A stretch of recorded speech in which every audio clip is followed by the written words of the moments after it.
Hvað skal segja eftir svona leik, veist?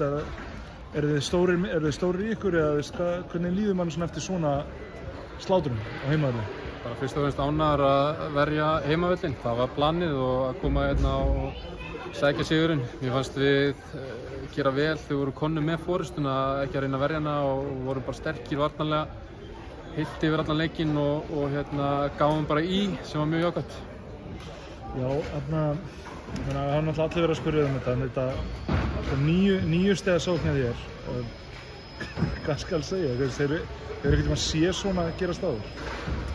Nei, þetta var náttúrulega bara atvika sem þeir lentu í. Þeir voru í að kvarta í dómurum og eitthvað svona sem var til þess að við fórum að rönn. Þetta var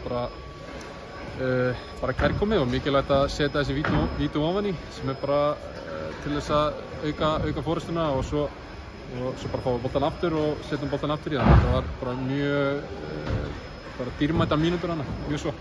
Svo leikurinn var svona dálítið í járnum og jafn í fyrri hálfleik og Stjarnan var, þið voru ekki alveg að finna körfuna til að byrja með.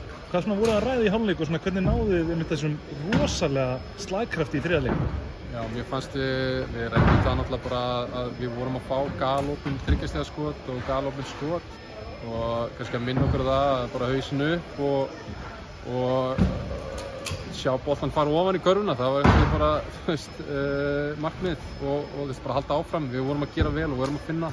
Við bara getur ekki alltaf stjórnað hvort að boltin fyrir ofan eða ekki. Við vorum bara að láta hann fljúga og sjá til.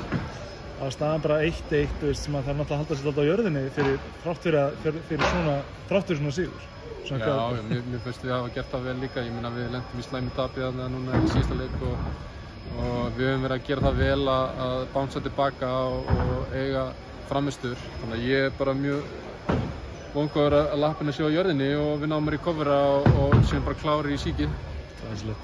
Gangi vel í þriðja leik. Takk fyrir.